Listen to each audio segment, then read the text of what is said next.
ಕಳೆದ ಬಾರಿ ನೀವೇ ಅಭ್ಯರ್ಥಿಯಾಗಿದ್ದೀರಿ, ವೋಟರ್ ಅಷ್ಟೇ ವೋಟ್ ಮಾಡಿ ಬಂದಿದ್ದೀರಿ. ವೋಟು ಅನ್ನೋದು ನಮ್ಮೆಲ್ಲರ ಒಂದು ಅಧಿಕಾರ ಹಾಗೂ ಜವಾಬ್ದಾರಿಯನ್ನು ಆ ಒಂದು ಜವಾಬ್ದಾರಿನ ಇವತ್ತು ನಾನು ಚಲಾಯಿಸಿದ್ದೀನಿ. ಸೊ ಒಂದು ಹೆಮ್ಮೆ ಖುಷಿ ಆಗುತ್ತೆ. ವೋಟ್ ಮಾಡೋದಕ್ಕೆ ಮತದಾರರಿಗೆ ಏನು ಹೇಳ್ತಾರೆ ಮೇಡಮ್? ಇವತ್ತು ಜವಾಬ್ದಾರಿ ಎಲ್ಲರೂ ತುಂಬ ಒಂದು ಬೇಜವಾಬ್ದಾರಿತನ ಕಾಣಿಸಿದಾಗ ಬೇಜಾರಾಗತ್ತೆ. ಯಾಕೆಂದರೆ ಪ್ರತಿಯೊಬ್ಬರು ನಮ್ಮಲ್ಲಿ ಎಷ್ಟು ಸಮಸ್ಯೆಗಳಿದೆ, ಎಷ್ಟು ಮಾಡಬೇಕಾಗಿರೋ ಕೆಲಸ ಇದೆ. ನಾವು ಈ ಒಂದು ದಿನ ಚುನಾವಣೆ ಅಂತ ಬಂದಾಗ ಒಂದು ದಿನವೂ ನಾವು ಅದನ್ನು ಆ ಜವಾಬ್ದಾರಿನ ನಾವು ನಿಭಾಯಿಸಿಲ್ಲ ಅಂದರೆ ನಮಗೆ ನಾಳೆ ದಿನ ನಮ್ಮ ಹಕ್ಕನ್ನು ಕೇಳೋ ಒಂದು ಅವಕಾಶ ನಾವು ಕಳ್ಕೊಂಡವರಾಗ್ತೀವಿ. ಇದನ್ನು ಪ್ರತಿಯೊಬ್ಬರೂ ಅರಿತು ಖಂಡಿತ ಈ ವೋಟು ಅನ್ನೋದು ನಮ್ಮ ಒಂದು ಅಧಿಕಾರ, ಅದನ್ನು ಚಲಾಯಿಸಲೇಬೇಕು. ಮೇಡಮ್, ಈಗ ದೇವೇಗೌಡರು ಒಂದು ಮಾತನ್ನ ಹೇಳಿದ್ದಾರೆ, ಅಂದರೆ ಸುಮಲತಾ ಅವರು ಮಂಡ್ಯದಲ್ಲಿ ನಮಗೆ ಸಪೋರ್ಟ್ ಅನ್ನ ಮಾಡಲಿಲ್ಲ ಅಂತ ಆರೋಪ ಮಾಡಿದ್ದಾರೆ. ನೋಡಿ, ಅವರು ಹಿರಿಯರು, ತುಂಬ ಮೊದಲಿಂದಲೂ ತುಂಬಾ ನಮಗೆ ಗೌರವ ಇದೆ ಅವ್ರ ಬಗ್ಗೆ. ಅವರ ಹೇಳಿಕೆಗೆ ನಾನು ಇನ್ನೊಂದು ರೀತಿಯ ಒಂದು ಉತ್ತರ ಹೇಳೋಕ್ಕೆ ಇಷ್ಟ ಇಲ್ಲ. ಆದರೂ ಎಲ್ಲೋ ಅವ್ರಿಗೆ ಇಲ್ಲಿಂದ ಸರಿಯಾದ ಮಾಹಿತಿ ಕೊಡಲಿಲ್ಲ, ಇಲ್ಲಾಂದರೆ ಅವ್ರು ಆ ರೀತಿ ಹೇಳಿಕೆ ಕೊಡ್ತಾ ಇರಲಿಲ್ವೇನೋ ಅಂತ ನನಗನ್ಸುತ್ತೆ. ಖಂಡಿತ ಅವರಿಂದ ಈ ಹೇಳಿಕೆ ನಾನು ನಿರೀಕ್ಷೆ ಮಾಡಿರಲಿಲ್ಲ. ನಿಮ್ಮೆಲ್ರಿಗೂ ಗೊತ್ತು ಈ ಒಂದು ಚುನಾವಣೆಯ ಹಿನ್ನೆಲೆ ಏನು ಇತ್ತು ಅನ್ನೋದು. ನಾನು ಪಕ್ಷೇತರ ಸಂಸದೆ, ಪಕ್ಷೇತರ ಅಭ್ಯರ್ಥಿಯಾಗಿ ನಾನು ಎಂಥ ಒಂದು ಗೆಲುವನ್ನು ಇಲ್ಲಿ ನನಗೆ ಜನ ಕೊಟ್ಟಿದ್ದರು, ಅದೇ ರೀತಿ 5 ವರ್ಷಗಳು ನನ್ನ ಜವಾಬ್ದಾರಿನ ಯಾವ ರೀತಿ ನಾನು ಕ್ಷೇತ್ರದಲ್ಲಿ ಹಾಗೂ ಲೋಕಸಭೆಯಲ್ಲಿ ನಿಭಾಯಿಸ್ಕೊಂಡು ಬಂದೆ.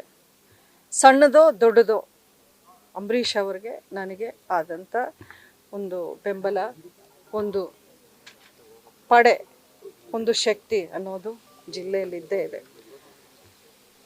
ಅದನ್ನೆಲ್ಲ ಪಕ್ಕಕ್ಕಿಟ್ಟು ಮೋದಿ ಅವರು ಮತ್ತೊಮ್ಮೆ ಪ್ರಧಾನಿ ಆಗಬೇಕು ಅನ್ನೋ ಒಂದೇ ಒಂದು ಉದ್ದೇಶಕ್ಕೆ ನನ್ನದೇನೇ ಇದ್ದರೂ ಈ ಒಂದು ಸಂದರ್ಭದಲ್ಲಿ ನಾನು ಅದನ್ನು ನೋಡ್ಕೋಬಾರ್ದು. ಮೋದಿ ಅವ್ರನ್ನ ಮತ್ತೊಮ್ಮೆ ಪ್ರಧಾನಿ ಮಾಡೋ ಒಂದು ಉದ್ದೇಶ ಇಟ್ಕೊಂಡು ನಾನು ನನ್ನ ಗೆದ್ದಂಥ ಸೀಟನ್ನ ನಾನು ತ್ಯಾಗ ಮಾಡಿದ್ದೆ. ಈ ನಿಟ್ಟಿನಲ್ಲಿ ನನ್ನ ಶಕ್ತಿ ಏನಿದೆ, ಅಂಬರೀಷ್ ಅವರ ಒಂದು ಅಭಿಮಾನಿಗಳ ಪಡೆ ಏನಿದೆ, ಆ ಶಕ್ತಿಯೆಲ್ಲ BJPಗೆ ಹಾಗೂ NDAಗೆ ಸೇರಿದ ಲೆಕ್ಕನೇ ನನ್ನ ಪ್ರಕಾರ. ನಮ್ಮ ಕಾರ್ಯಕರ್ತರೇನೇ ಇರಲಿ, ನಾನು ಫಿನಿಷ್ ಮಾಡಾದ್ಮೇಲೆ ನೀವು ಕೇಳಿ, ನಮ್ಮ ಕಾರ್ಯಕರ್ತರೇನೇ ಇರಲಿ, BJP ಪಕ್ಷದ ವತಿಯಿಂದ ಹಾಗೂ ನನ್ನ ಜೊತೆಯಲ್ಲಿದ್ದಂಥ ಬೆಂಬಲಿಗರು ಎಲ್ಲ ನಿಷ್ಠೆಯಿಂದ ಕೆಲಸ ಮಾಡಿದ್ದಾರೆ, ಅದರಲ್ಲಿ 2 ಮಾತಿಲ್ಲ. ಆದರೆ ಇವತ್ತಿನ ದಿನದವರೆಗೂ JDS ಪಕ್ಷದ ನಾಯಕರು ಯಾರು ನನ್ನನ್ನು ಇಂಥ ಒಂದು ಸಭೆಯನ್ನು ಆಯೋಜಿಸಿದ್ದೀವಿ, ನೀವು ಬಂದು ನಮ್ಮನ್ನು ಆ ಸಭೆಯಲ್ಲಿ ಜಾಯಿನ್ ಮಾಡಿ, ಅಥವಾ ನಮ್ಮ ಪರ ಈ ಒಂದು ಊರಿಗೆ, ಈ ಒಂದು ತಾಲೂಕಿಗೆ, ಈ ಒಂದು ಗ್ರಾಮಕ್ಕೆ ಪ್ರಚಾರಕ್ಕೆ ಬನ್ನಿ ಅನ್ನೋವಂಥ ಮಾತನ್ನು ಎಲ್ಲಾದರೂ ಅವ್ರು ಹೇಳಿ ನಾನು ಬೇಡ ಅಂತ ಹೇಳಿದ್ರೆ ಅದನ್ನು ರೆಕಾರ್ಡ್ ನನಗೆ ಕೊಡೋಕ್ಕೆ ಹೇಳಿ.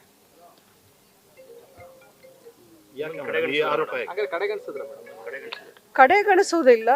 ಬಹುಶಃ ನಾವು ನೀವಿಲ್ದೇನೆ ಎಲೆಕ್ಷನ್ ಮಾಡ್ಕೊಳ್ಳೋಕ್ಕೆ ನಮಗೆ ಆಗತ್ತೆ ಅನ್ನೋದು ತೋರಿಸ್ಬೇಕು ಅಂತ ಕೆಲವರು ಇದ್ದಿರ್ಬೋದು, ಗೊತ್ತಿಲ್ಲ.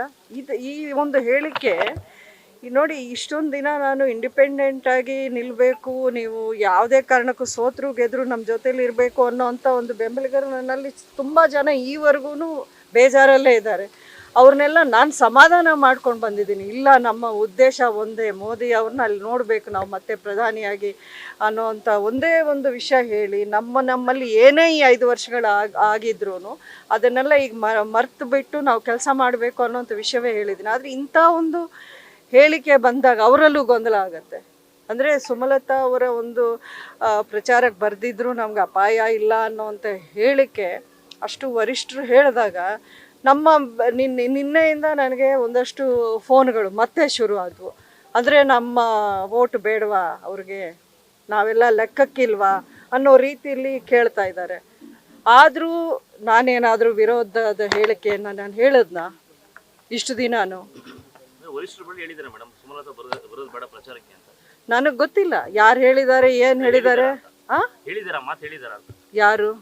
ಜೆಡಿಎಸ್ ನಾಯಕರುಗಳು ಹೇಳಿದಾರ, ನಿಮ್ಗೆ ಕಿವಿ ಬಿದ್ದಿದ್ಯಾ ಏನಂತ? ಇಲ್ಲ ಆ ರೀತಿ ನಾನು ಹೇಳ್ತಾ ಇಲ್ಲ. ಆ ರೀತಿ ಆರೋಪ ನಾನು ಅನಾವಶ್ಯಕವಾಗಿ ಯಾಕೆ ಮಾಡಲಿ? ಆದರೆ ನನ್ನನ್ನು ಕರೆದಿಲ್ಲ, ನನ್ನನ್ನು ಯಾವುದೇ ಒಂದು ಪ್ರಚಾರಕ್ಕೆ ನೀವು ಬನ್ನಿ ಅಂತ ಈವರೆಗೂ ಕರೆದಿಲ್ಲ. ಯಾರೂ ನನ್ನ ಫೋನಲ್ಲೂ ಟಚ್ಚಲ್ಲೂ ಇಲ್ಲ. ಅವತ್ತು ಕುಮಾರಸ್ವಾಮಿ ಅವರು ನಮ್ಮ ಮನೆಗೆ ಬಂದಾದಮೇಲೆ ಈವರೆಗೂ ಅಲ್ಲಿಂದನೂ ನನ್ನ ಜೊತೆಯಲ್ಲಿ ಯಾರೂ ಫೋನಲ್ಲಿ ಮಾತಾಡಿಲ್ಲ. ನನ್ನ ಸುತ್ತಮುತ್ತ ಯಾರಿಗೂ, ನಮ್ಮ ಆಪ್ತರಿಗೂ ಯಾರೂ ಕೇಳಲಿಲ್ಲ ಈ ರೀತಿ ಮೇಡಮ್ ಬರಬೇಕು ನಮ್ಮ ಪ್ರಚಾರಕ್ಕೆ ಜಾಯ್ನ್ ಆಗಬೇಕು ಅನ್ನೋಂಥದ್ದು. ಇನ್ಫ್ಯಾಕ್ಟ್ ಆವತ್ತು ಮೋದಿಯವರ ಮೈಸೂರು ಸಮಾವೇಶದಲ್ಲಿ ಆರ್ ಅಶೋಕ್ ಅವರು ಹೇಳಿದ್ರು, ನಾನು ಒಂದು ಡೇಟ್ ಎಲ್ಲ ಫಿಕ್ಸ್ ಮಾಡಿ ಅವರು ನನ್ನನ್ನು ಕೇಳಿದ ಮೇಲೆ ನಾನು ನಿಮ್ಗೆ ಹೇಳಿ ಕಳಿಸ್ತೀನಿ, ಅವತ್ತು ದಿನ ಬನ್ನಿ ಅಂತ ಹೇಳಿದ್ದಕ್ಕೆ ನಾನು ಬರ್ತೀನಿ ಅಂತ ಹೇಳಿದ್ದೆ. ಈಗ ಪಕ್ಷದಲ್ಲೂ ಇವರು ಅದನ್ನು ಕೇಳಲಿಲ್ಲ. ಒಂದಿನ ಎಲ್ಲರನ್ನೂ ಜೋಡಿಸಿ ಇಲ್ಲಿ ಪ್ರಚಾರಕ್ಕೆ ಕರೆಸಿ ಅನ್ನೋಂಥ ಮಾತನ್ನು ಯಾರೂ ನನಗೆ ಹೇಳಲಿಲ್ಲ ಈವರೆಗೂ. ಅಂಥದ್ರಲ್ಲಿ ನಾನು ತ್ಯಾಗ ಮಾಡಿ ಅದಕ್ಕೆ ಬೆಲೆ ಇಲ್ಲದಂಗೆ ಆಗುತ್ತೆ ಅನ್ನೋ ಒಂದು ಬೇಜಾರು ನನ್ನಲ್ಲಿ ತುಂಬ ಕಾಡ್ತಿದೆ. ಹಾಗಾದರೆ ನಾನು ಮಾಡಿದ ತಪ್ಪಾ? ಇದಕ್ಕೇನಾದರೂ ನಾನು ರಿಯಾಕ್ಟ್ ಮಾಡಿದರೆ ಅದನ್ನು ಬೇರೆ ರೀತಿ ಸಂದೇಶ ಹೋಗಬಾರ್ದು ಅನ್ನೋವಂಥ ಇದರಲ್ಲಿ ನಾನು ಸುಮ್ಮನೆ ಇದ್ದೀನಿ ಇಷ್ಟು ದಿನ. ಎಷ್ಟೋ ಜನ ಬೆಂಬಲಿಗರು ಈ ನನ್ನ ನಿರ್ಧಾರಕ್ಕೆ ವಿರೋಧವಾಗಿದ್ದರು. ನೀವೇ ನೋಡಿದ್ರಿ ನಮ್ಮ ಮನೆಗೆ ಬಂದಾಗ ಅವರು ಯಾರ್ಯಾರು ಏನೇನು ಹೇಳಿಕೆ ಕೊಟ್ಟರು ಎಲ್ರಿಗೂ ನಾನು ಸಮಾಧಾನ ಮಾಡ್ತಾ ಬಂದಿದ್ದೀನಿ. ಯಾರು ಮಾಡ್ತಾರೆ ಈ ಕೆಲಸ? ನಾನೇ ಹೇಳ್ತಾ ಇದ್ದೀನಲ್ಲ, ಸೋತ ಸೀಟನ್ನು ಪದೇ ಸೋತ ಸೀಟನ್ನು ಯಾರು ಬಿಟ್ಕೊಡೋ ಅಂಥ ಒಂದು ಪರಿಸ್ಥಿತಿ ಇಲ್ಲ ಇವತ್ತಿನ ರಾಜಕಾರಣದಲ್ಲಿ.